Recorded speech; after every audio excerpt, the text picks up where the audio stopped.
Still alive. Still alive.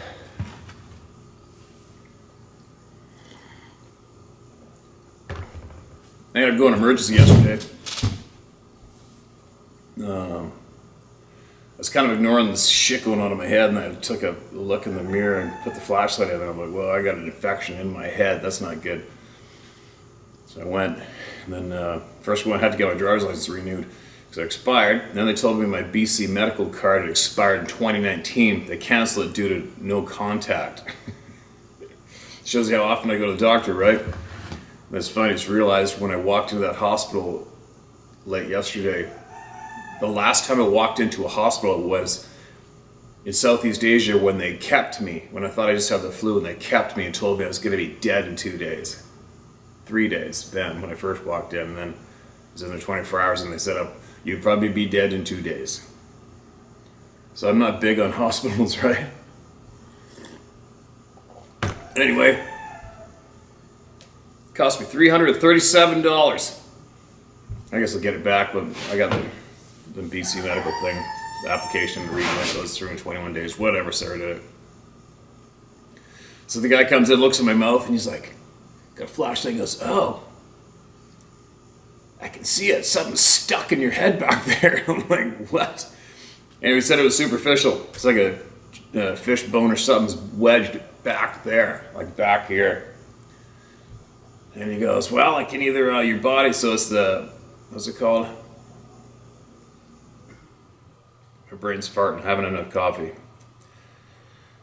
Anyways, it's irritated. It's irritating and swelling and irritating all the muscle in the joint of my jaw and my ear. And it's causing problems. I can feel it up my cheek and behind my eye a little bit. And he said, superficial, says your body's going to push it out. He says, or I can try to cut it and cut it out. I'll try to cut it out right now. I'm kind of like, I'm good. I'll see you later. It'll make its way out. I'm fine. Whatever. So, it's not cancer, not a tumor. It's not related to my earlier broken, torn half jaw. Here's back. It's just discomfort, and I'll get over it. I'll live. That's enough about me. Okay. I want to hear some frickin' voices. Hopefully somebody's going to get help today or they're going to help us. Let's get right into it. This is titled My Boy Scout Encounter and Finally Being Free of This Burden. There's the title flavor that I like to read. Mark, this is read. Hello, Steve. Thanks for all you have done and are doing to provide a safe and cathartic place for the Club of No Return members to share these unasked for experiences. I've attempted to keep this concise and full of proper punctuation. Appreciate it. My encounter / event was many years ago, happened around 78, so I would have been 12 or 13 at the time, and I'm 56 now. My name is at the end of this, and yes, please use it. I can give more background later if you want, but just kind of want to get this out. I was on a 50-miler Boy Scout trip in the Hetch Hetchy Wilderness, northwest of Yosemite. My second one of these scout trips, the other being in Desolation Wilderness the prior year. In a nutshell, we'd stopped the 50-mile event on day 3 of a 6-day hike around LeConte Point and Rancheria. People were coming down from the high country so mosquito-bitten that they looked like lepers. They talked to the scout masters and suggested that it was pretty out of control and that we should rethink our route. So we, the scout leaders, decided to go off trail, and we found a very cool camp area, not designated, that allowed us to do daily hikes down to where the Tuolumne River poured into Hetch Hetchy. Kind of sketchy in places to get down there. And when I think back, now that I have kids, it was wild how free we were and unsupervised. But it was a long time ago. But the fishing was so good, and the area we found to set up our tents was pretty special. And we hiked all over every day. That the leaders, 2 to 3, decided to just spend our trip here for a few days, then hike back the way we came instead of the loop that was planned. Okay, on to the event. On the 4th or 5th afternoon, not exactly sure, after I'd caught 3 or 4 fat rainbow trout, as had some of the other scouts, I left them cleaned on a stringer in the ice-cold river water that entered the reservoir. We decided we'd bring them back up to our spot, 150, 200 yards, maybe more, up through fairly wild timber and boulders, steep, and have them for lunch the next day. We already had lots of trout to eat for dinner from that morning. Anyway, that night we did a snipe hunt with the Greenhorn Scouts and made a racket and had a blast. We ate and crashed out as only young teen boys can do after another day of ridiculous activity, so spent. So to give you the layout of our cool camping area, we had found an area way off trail, halfway between the trail and the headwaters of Hetch Hetchy. Found because we were looking for a way to get down to where the Tuolumne River entered the reservoir, as I mentioned earlier, that was fairly flat but broken up by giant car-sized and bigger boulders, as well as giant timber. So our group of 8 to 10 scouts could pick a spot to set up their tube tent. Steve, do you know / remember what those are? Basically a tube of plastic, and one would fix a rope between 2 trees, etc., through the tent and put a big rock or a stake in each corner to make a tent. Classic. Both ends open at all times. So I had set mine up about 40 feet from the main campfire in a nice flat area between 2 large pine trees and was sacked out. We were all pretty spread out. Each scout claiming his spot was the best. I have no idea what time it was, other than late, but I was woken up by the sounds of walking, crunching, etc. The fire was about 90% out, so just a flicker coming through the side of my tube tent. But there was a mostly full moon as well. I just assumed it was a scoutmaster / leader, as it was slow walking, bipedal, and heavy sounding. So, not some 12-year-old kid that had to pee, haha. Plodding, slow, heavy sounding. Weird. Okay, so I'm so tired, but I sit up and lean out the foot side opening of my tent and look to my left, and about 20 feet away, maybe more, maybe less, at another scout's tent, there's a massive creature / thing right at the end of the tent on all fours with his head in the tent. Oh my God. Kind of moving a bit, adjusting his position. I saw a giant effing thing. So I was thinking bull or a cow, not even thinking bear. For sure not thinking Sasquatch at all, but I did know a bit about that through TV, etc. I was trying to take it in, figure it out, oddly not scared but curious. I was thinking of yelling to warn the scout, who was snoring lightly in that tent, but thought that that might be a mistake and ramp up the situation and have the bull or cow freak out. Excuse me. I was so tired looking at this thing, then thinking, how is a bull on its elbows? Why is it rocking back and forth slightly? And it has no hooves, but looks like feet? I see pads or like a person's feet bottoms. The chest is so thick, it looks like a bull, but it has a waist. Hair was dark brown like a cow's, but 2 to 4 inches long and neat. Not like bulls/cows I've seen, but really giant. 6 feet or more thick at the chest? 6 feet or more thick at the chest. I wonder if you meant wide. I guess not. But what the F is this? Just dwarfing that little tube tent. While all these thoughts are going through my sleepy mind, I look straight out where my feet were pointing, where one of the Scoutmaster's tent was, a firefighter from Oklahoma, California, true outdoorsman, fisherman, hunter, had an actual tent, haha. A man I respected and admired, and I am so bummed I can't remember his name. I've asked my parents and they remembered him as well, but can't remember the name either. I could figure it out if I tried hard enough. But he had his face out of the flap that was unzipped, looking at this creature being, then looking at me, and we locked eyes. I think I was smiling, and he gave me the shh sign, putting his index finger to his lips, and did a very subtle point that indicated get back in your tent, like gesturing ever so slightly to go back in. So I did. What is strange to me is I fell right back asleep. Crap, I lose sleep over that night at times to this very day. So the next morning I wake up and immediately feel like talking about what I saw, want to run to my friends, etc. Well, the leader/firefighter calls me over right off the other scouts/kids are just starting to stir, and we go for a very short walk away from the campsite, and I ask, what was that? That was crazy, blah, blah. And he puts his hands on my shoulders, looks me in the eyes and smiles and says, good thing we did not scare that bear.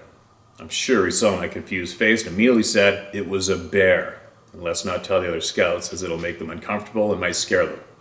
I said, okay, and that was that. That day, we went down to the lake, and all of the trout on my stringer were gone, and only the heads were left. Not tore up, not on the bank. And I was told by the same leader that the bears ate them, maybe. But very well behaved bears, so neat. The rest of the trip was uneventful, but very fun. I did not think about what I experienced for years and years until it just kept coming back into my memory. I finally told my parents about it this year, 2020, both in their 80s. They asked why I had not mentioned it earlier. Shit, this is the only time I've ever put it down in words. I just recently wrote it down and used some of that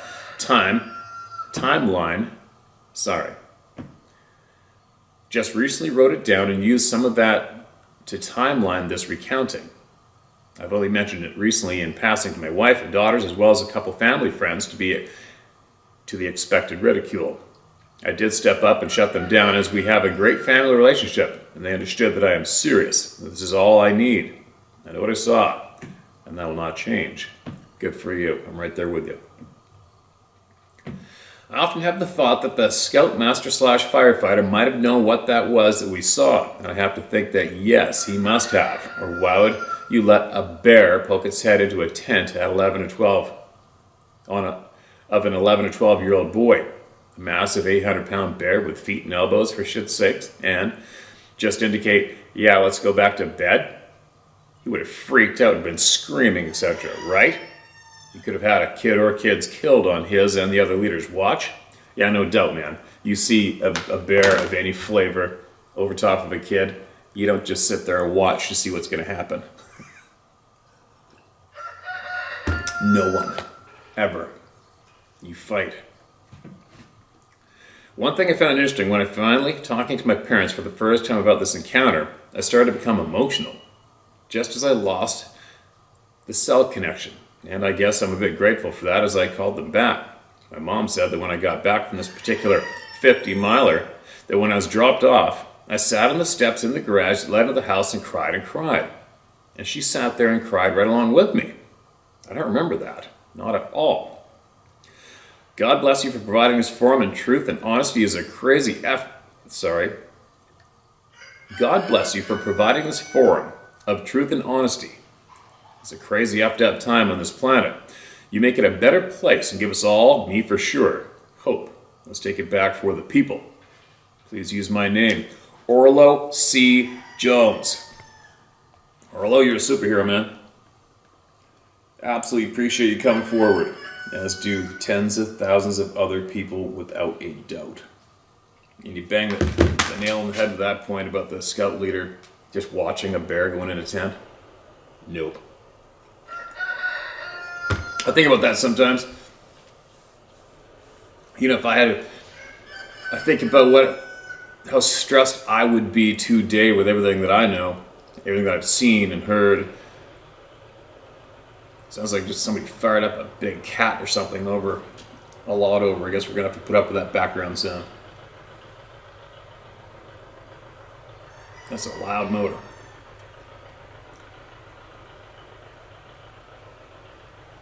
Please stop. Anyways, I could imagine the stress that I would have having a bunch of kids in the middle of nowhere for real with me. I wouldn't sleep a wink. I wouldn't be able to. Unless I had them all strategically. I always strategically lay down where I'm going to sleep. Whether it be to keep horses from running out of the valley at the nighttime and camping in a pinch, pushing the horses ahead. That's a strategic way of making your camp. Or when you're hunting on foot, camping on the low side of the main trail during nighttime because the cold thermal airs sink. But I don't know, I would be very, very particular on where I would have everybody pitch their tent out, that's for sure. How would you cover everybody's ass by yourself or even two people at nighttime with all angles in the timber, right? You need some rock walls. But anyway, that noise is very distracting. If I close the shop door, then the echoes in here just magnify big time. It's a little frustrating. I can't wait to get out of here. I can't wait to get out of here and get up into the mountains. It's driving me bonkers. It's like being in a long race and you're finally at the end of that finish line, and there's at the end of the race and the finish line. It's just right there. You can't wait to get there. Oh, thank God it stopped. I can't wait to get out there in the middle of nowhere and start videotaping everything I see, more adventures, share it all with everybody. I still got to get more hunting knowledge videoed up and shared before I go on the other channel. But anyway, I'm babbling away. I only got a coffee and a half. Got to get some more in me, get some more voices heard. But anyway, Orlo, thank you so much for making that share, man. Getting that off your chest. And if you ever have anybody give you a little bit of ridicule, send them this video. Send your family this video. They can hear of how many thousands and thousands of other people have had not the exact same detailed experience, but the same being in front of their faces, right? and with no previous knowledge shared about them to any of us ever, right? Until now. This is titled The Club of No Return. Hello, Steve. I want to add my story. All right, hold on a minute. I got to slow down my eyeballs in my mouth. Hello, Steve. I want to add my story to your roundtable of discussion, and I hope it can help someone with their puzzle. All right. Thank you. I'm archery hunter in Washington State and love hunting elk in the springtime. Before the experiences I've had, I've been hunting this same area for 5 years continually. Since this experience, I've had multiple experiences that will write in more about. I'd like to make a shout out to my mom who believes my stories and listens to you. In September 2016, I was elk hunting with a friend in Washington State. Everything started great. We got up early and drove to our spot where we'd ride our mountain bikes down a few miles into an area and start looking for elk. This year, they actually had the area closed off. mostly due to fire danger, but we had headed into an area anyway. The log company had just opened up to a new logging road to an area we could access, and it looked good for hunting. After riding in a few miles, we stopped on the road to check out a good-looking area on foot down another logging road that was grown over slightly.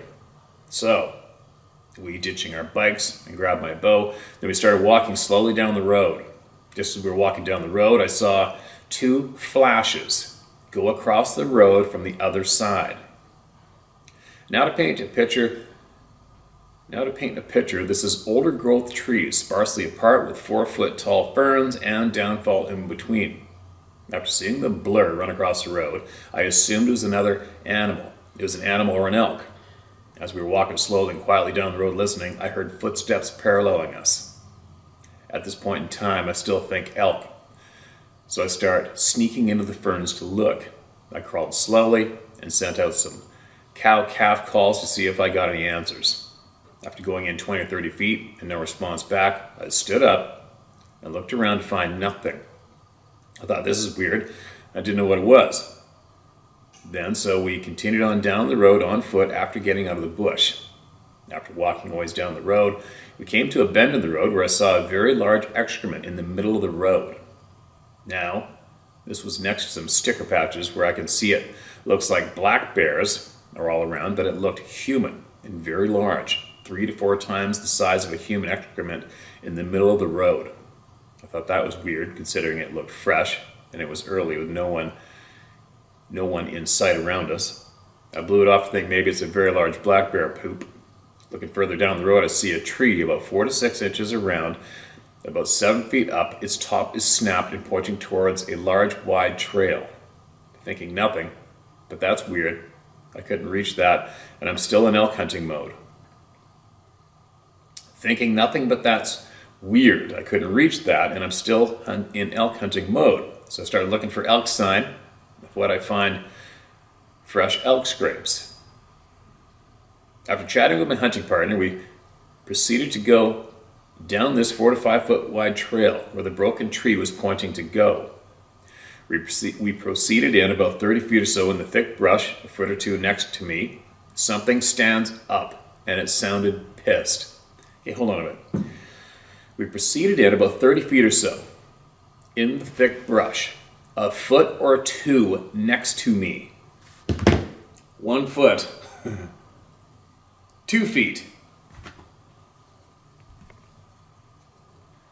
Something stands up and it sounded pissed. I jumped away after probably being in arm's length of this thing and knocked an arrow from my quiver thinking, holy crap, this thing's huge.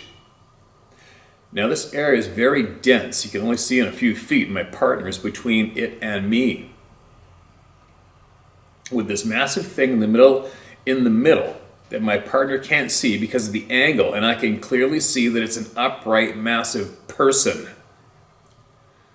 Let's stress on the word person. It began thrashing the vegetation around, showing its aggravation about us being there. I thought to myself while at full draw pointing at this thing, thinking I'll shoot it with my bow and arrow if it comes out to the trail, then drop my bow, pull my sidearm, then dump a mag into it so hopefully my buddy can get away. Just as I'm thinking that, at full draw, it stops thrashing around, and on 2 feet, it walks off into the bushes. Excuse me. After it walks off, completely pale-faced and in shock of what I saw, I told my partner that we needed to get the hell out of there. So we got on our mountain bikes and started riding out. And about almost to my truck, my partner yells at me, "Do you hear that?" I was like, hear what? All I can hear is wind in my face as we were flying down the straightaway within 500 to 600 yards from the truck. Then I heard it screaming. I could feel it vibrating in my chest, kind of awestruck, stood there thinking of walking in the woods to find this thing. It was like nothing I've ever heard, and it sounded like just a little ways into the brush, about 30 to 40 yards out. I thought it's definitely this beast following us out. Just then another hunter comes down the trail, and we locked eyes to say, "What the hell is that?" Thinking back, I wish I would have told the hunting to get the hell out of there. Oh, you probably meant the hunter. Thinking back, I wish I would have told the hunter to get the hell out of there. Maybe he listens to you, Steve, and I can fill in if anything more that may have happened. After that, it stopped screaming, and we headed the last few hundred yards out, then loaded up and got out of there. I hope that hunter's okay. I wouldn't have gone back in there.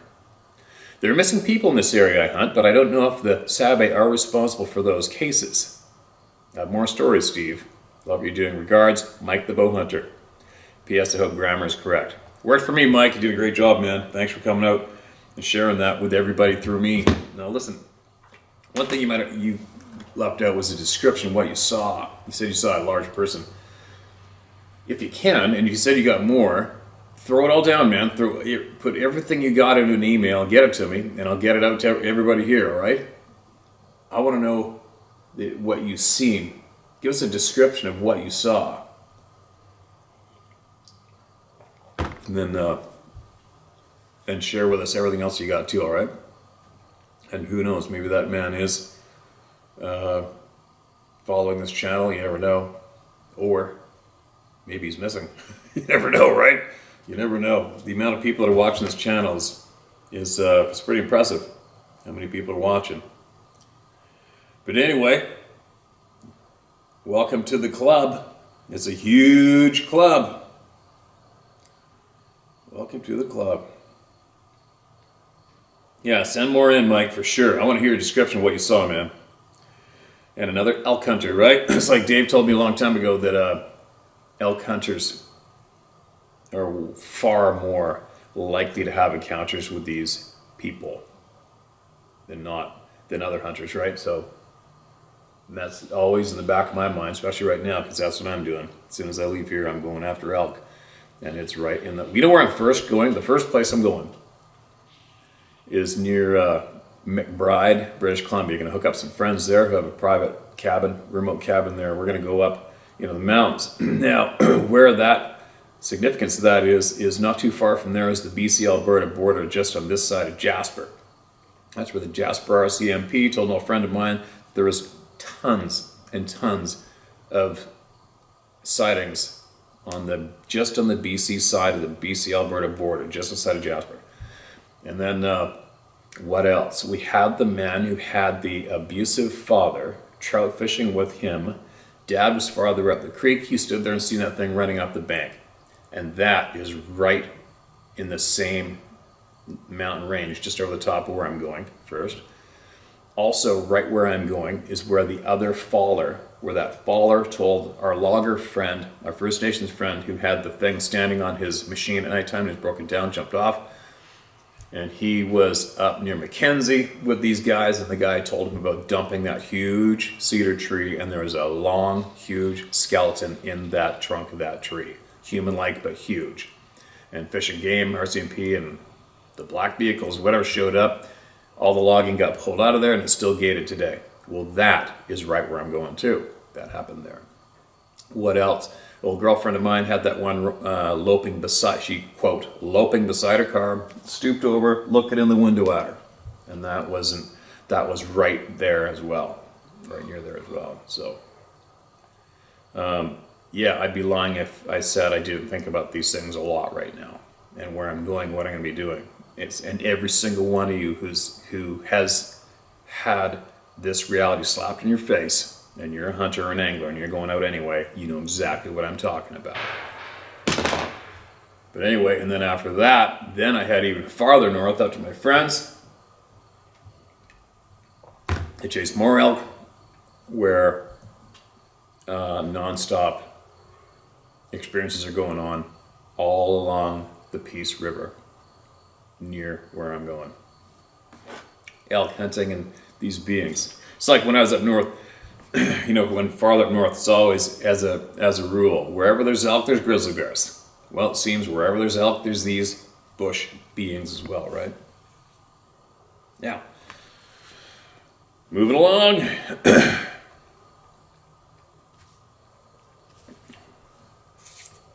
Interesting footprints, title this one. Public if you like. Hey Stephen community, I came across your channel just before you started sharing stories. I wasn't sure about the topic, but that sure has changed after hearing everyone's shares. I just want to say Thank you to everyone for letting the truth be known. It's really changed the way I think about life, for good and bad, I suppose. I came across this interesting footprint the other day while hiking with the dog. I don't know what to think about it. I guess I'm impartial. Figured some of our community might like to see the pictures. Some are probably like us and don't care much. Cody. Alright, then I got a private one. Alright, hold on a second. I got to read this private part to me first. Alright. Here are the photos. And to that private message, share with me what you got, alright? If you want to get something out that's bothering you, you can share it here. It's okay to do it, man. Unfortunately, I don't know who you are. And I haven't ever promoted anyone's channel on here, ever, okay? Now, getting back to your photograph. Here's one. Yeah, hopefully that's working. Oh, I can see it. Classic. One photo. Here's another one with coin for reference.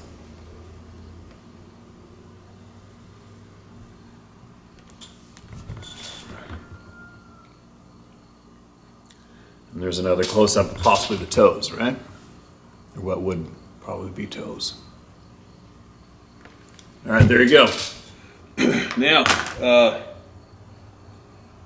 I'm super glad that you are asking questions yourself and you're becoming more aware of the hidden truths going on with all of our existence. That's a good thing. And hopefully you can share that enthusiasm with a bunch of your friends too, all right, people you know?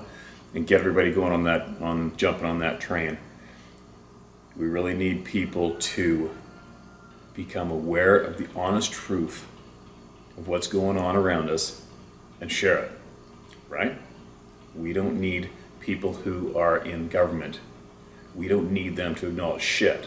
They're all a bunch of criminals. Flat out criminals. So, do I need anything from a criminal? I need nothing from a criminal. I need them locked up, if anything.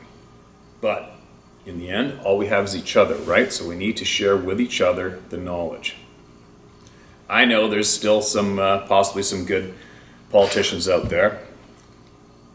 And currently, I don't know of any in my country. Now, moving along. Encounter in Alabama, one of my favorite states. A pile of super great, awesome people in the state of Alabama. Hello, Steve. First of all, I'd like to say that Canada is in my prayers with everything y'all are going through. Coincidence. Thank you. Absolutely appreciate that. My name is Mike, and the encounter I'd like to share took place on the outskirts of Mobile, Alabama, roughly in 84-85. I lived in Louisiana at the time, and my best friend had moved back to Alabama sometime before this occurred. I went to visit him during the summer months, and he told me of an abandoned house in the woods behind his subdivision. We went to this house in the woods one day, and all I can say is it was bizarre. The house is in decent shape considering its location, but what was bizarre was there were plates of food on the kitchen table with glasses of ice water. We checked throughout the house but did not find anyone there. I know this sounds really crazy, but it is the truth. That's creepy. Anyway, we left the house and started walking back to a subdivision on a dirt road through the woods. To set the stage, on either side of the dirt road there were trees that were obviously planted after the area had been logged. The lowest limbs on each tree was about 9 feet from the ground, and every tree seemed to be the same. So, we're walking, shooting the breeze with each other, and we start hearing something running towards us from behind, all the while hitting the tree limbs as it got closer and closer to us. He and I just looked at one another and started running as fast as two teenage boys could run with massive amounts of adrenaline/fear pumping through our bodies. This literally scared the shit out of me. We never looked back and never stopped running until we arrived back at his house. That was the last time I visited my friend, but I will never forget the fear I felt because I knew whatever it was, it had to be gigantic to be hitting the tree limbs, which were 8 to 9 feet off the ground. At this point, I had no idea what this could be. I never really thought it could be one of these forest people, but as time has gone by, This is really all I think it could have been. Finally, I want to thank you for what you do, Steve, and may God bless you and your entire family, animals included. Take care. Mike. Mike, appreciate it, man. Like, you know what I'm going to say. I say to everybody, if you had something happen to you and you can't stop thinking about it all your life, and you go and find this channel on your own, and then find the email address and go out of your way to scratch off an email about it, you know what it was.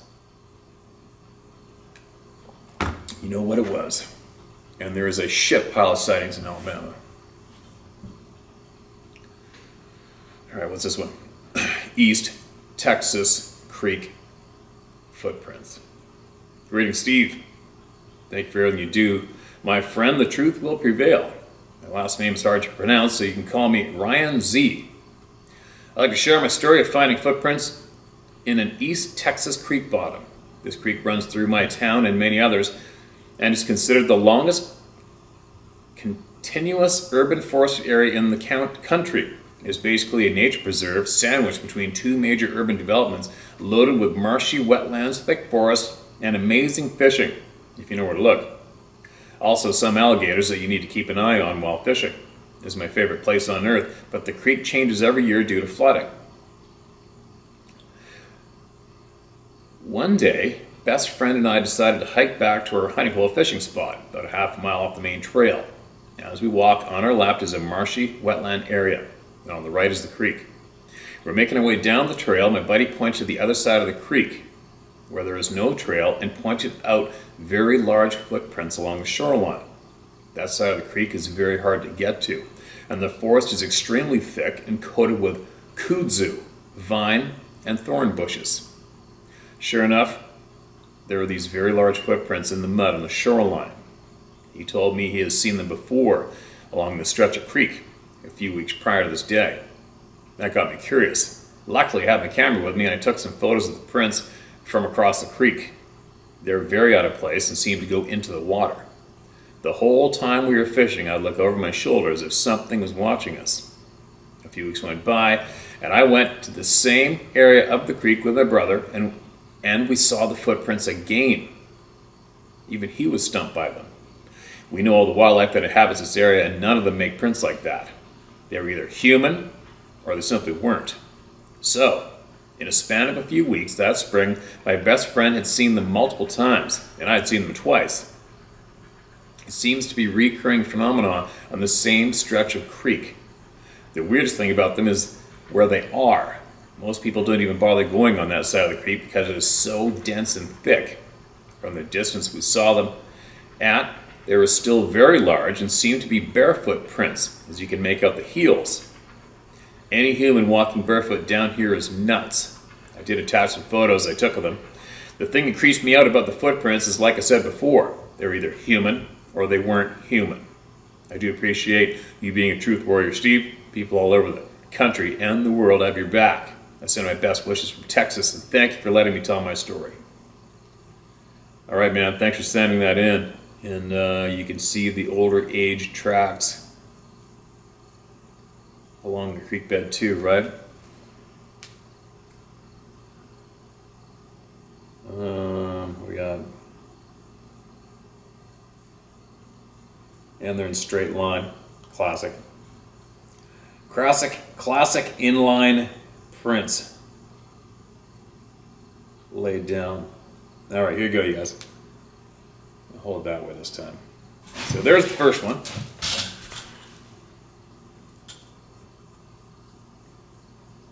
You can see those prints in the distance. And believe me, initially you'd probably think, why did you go across the creek and go check it out? Man, I've been in some creeks in Texas, South Texas, and it's just the snakes alone that were in the river. I mean, I swam in there after being heckled by my Texan friends for being nervous. But the snakes down there, holy shit. And then if there's alligators in there, I wouldn't have swam across to take pictures. There's a little closer. Oops.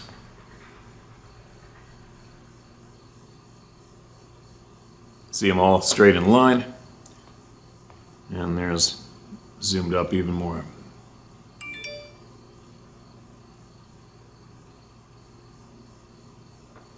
There you go. It's non-stop, isn't it? Southeast Texas. That's seems to be a hotbed for sightings, right? Appreciate you sending that in, man. Absolutely appreciate you and your supportive words too. All right. What else do we got?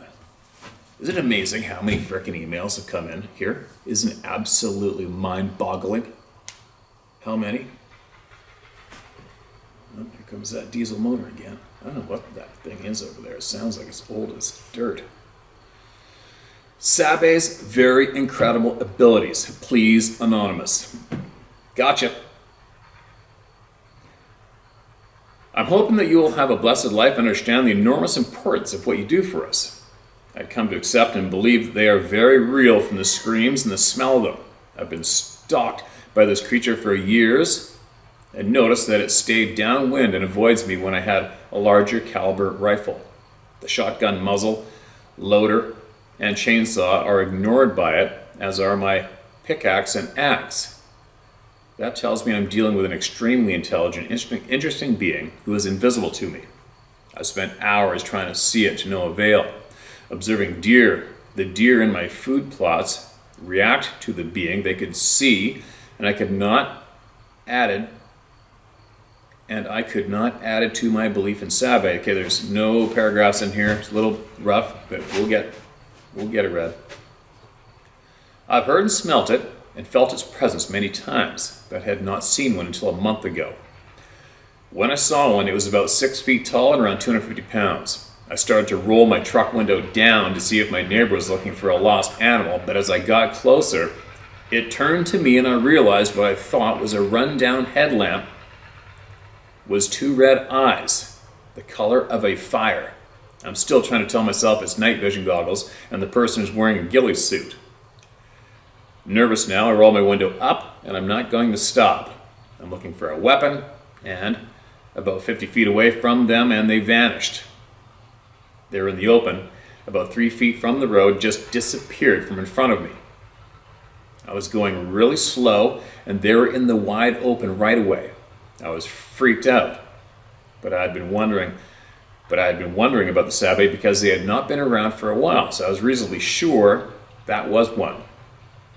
The next morning at the same place, I didn't see anything else, but the second morning I saw an enormous 6-inch diameter, brighter than neon green light behind a tangled grapevine about 2 feet off the ground.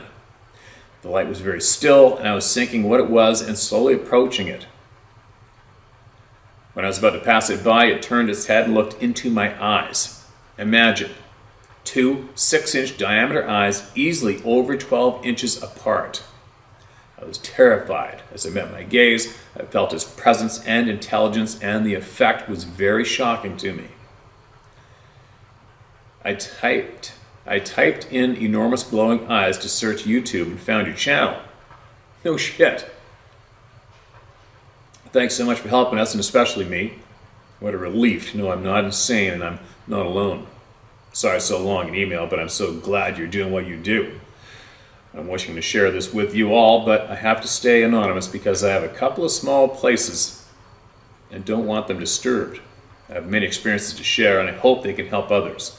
God bless you and your family and community, and keep you all safe. All right, thanks for that.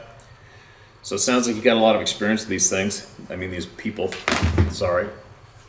And the larger caliber gun. It's kind of funny, isn't it, that they would show fear of a weapon in a way, because if it was a confrontation they were looking for, there's nothing we can do about it, really, right? But they don't like firearms, so that tells us directly that a firearm can really F them up, right? I'll never forget that. Man, as I was standing there with the late great John Benedegel at the University of Victoria, Vancouver, over 20 years ago, and this man came out and shared his experience, and this was in the Kootenays, which is a mountain range in southeastern BC, more on the southeastern side. And make a long story short, he had his 30-06 with a scope on it on the forehead of this thing. And I think he said it was only like 20 meters away from him. I said to him, I'm like, what? You had the scope on its face at 20 meters? He said, yeah.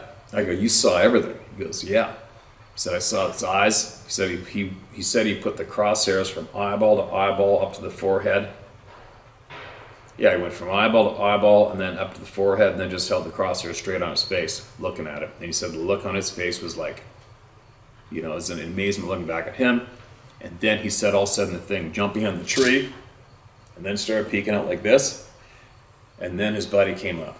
And then his buddy saw he was alarmed. So what are you doing? What's up? He said, look at that. And he said his buddy looked at it, saw it, and then he started really freaking out.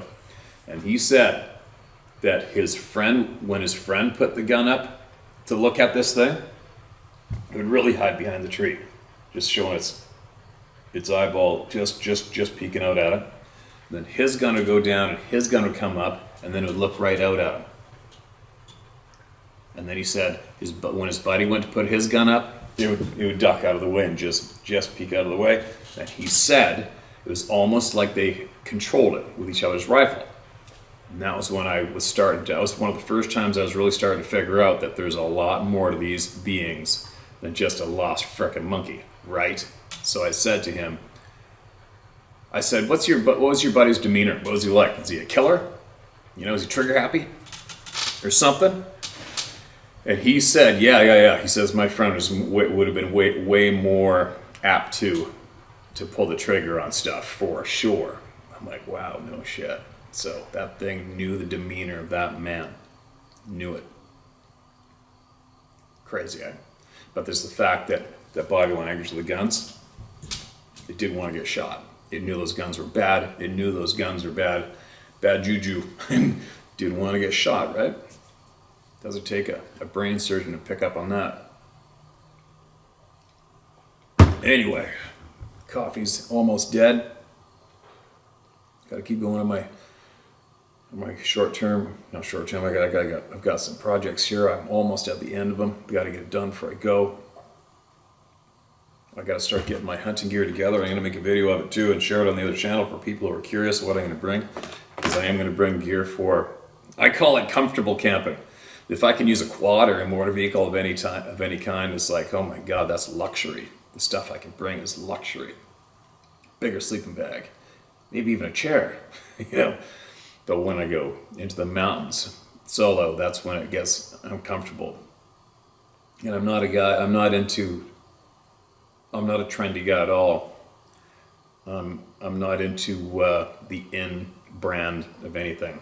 I just use what's practical, what I can afford, and it works. So my clothing is synthetic, layers, rubber rain gear, and I'm probably kind of mean to myself when I go into the mountains backpack hunting because I just don't want to pack all the extra shit. So I'll just have a mattress, a blow-up mattress, and a sleeping bag, small one, and some shelter. Anyways, I'm babbling. I'm going to put all that in a video shortly for the other channel as I get my shit together to go. And I wonder how long I've been sitting here. I don't know. But I got to get going. You can see my brain scrambling. My brain starts scrambling out my mouth. And I don't make any sense. All right, I'll try to shut up. How long is this one? Whoa, that's a book. Definite book. Can't do that one. Right now. Red. All right, let's do this one more from New Mexico.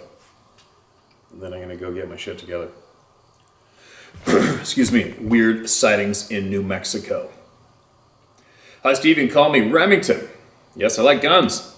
I live in northern New Mexico, and although I personally haven't had an encounter that I could say is a Sabe, I've heard stories from a neighbor. I'm a Native American, and this neighbor is too. We live near the Jicarilla Apache Nation. He told me over some beers that he had seen a Sabe. His first encounter was in about 1980. He and his younger brother went out back from the farmhouse with BB guns and went exploring. They walked for a bit, came across what they thought was a black bear. Then they shot at it with their BB guns. This thing stood up and growled at them. They ran home. His next sighting was at his other house 1 mile down the road from the old farmhouse years later. He went outside one night to pee up the porch, and while he was busy, he said he saw a shadow behind the outhouse. This outhouse is downhill and on some railroad ties. The top of the outhouse is at chest level, at the top of the ramp he was on. He then said he went inside to grab a gun and came back, and the shadow was gone. My mother has seen weird stuff too. In 1990 something, she was a cop and was doing patrol down a road that went through a canyon. She had another cop behind her. They drove past an old native grandma walking down the road towards her, but on the opposite side of the road.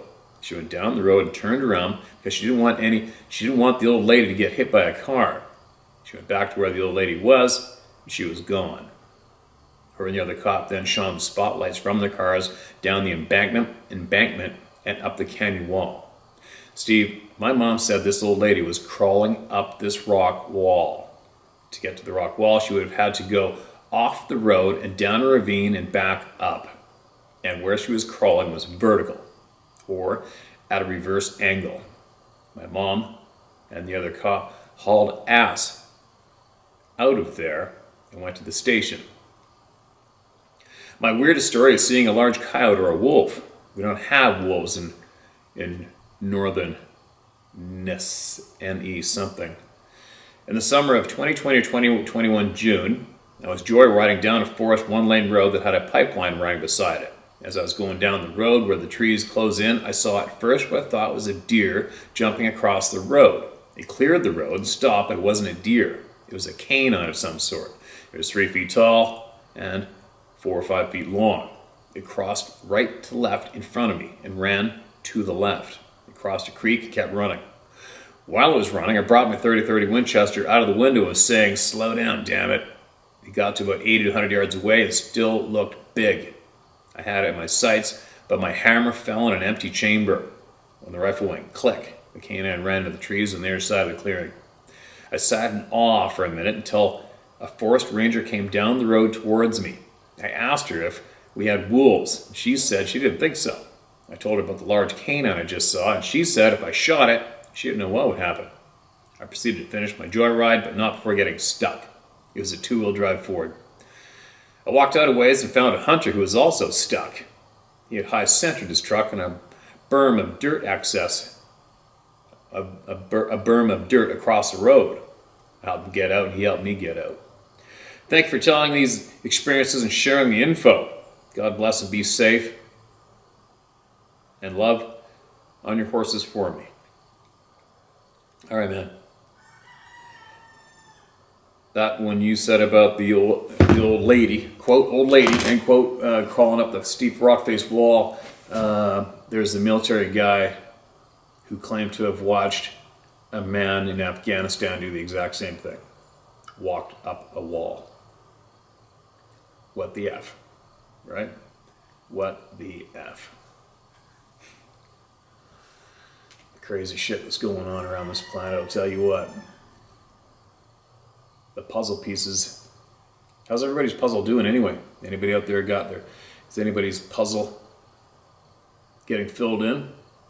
It's kind of almost impossible, isn't it? Because once you start filling in the puzzle on the topic of the Sasquatch or Sabe people, you cannot help but have your puzzle grow in size. And then all of a sudden you see a shit pile of pieces missing over here that are directly related to that puzzle, right? It's almost like it's impossible to fill in all the puzzle pieces. But anyway, man, my brain gets taxed enough as it is for me to start wondering about everything else right now. I gotta go. I can't wait to get back in the mountains and start videotaping from there. I can't even get down to the river. I dropped off my quad at the dealership to get them to go over one end of it to the other end of it, because where I'm going, I'm going to be a long ways away from anywhere, solo, and I need to know that thing's not going to crap out on me. I've had it happen before and it sucks. So I can't even go down to the river. Who knows? I might go up the other river later on and see if I can't get some cool underwater video of the Chinook salmon that are in there right now. And maybe get a share done from there possibly and show you guys some of that shit going on. It's pretty cool.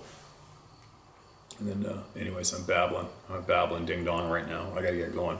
Gotta get moving. And share my story at howtohunt.com.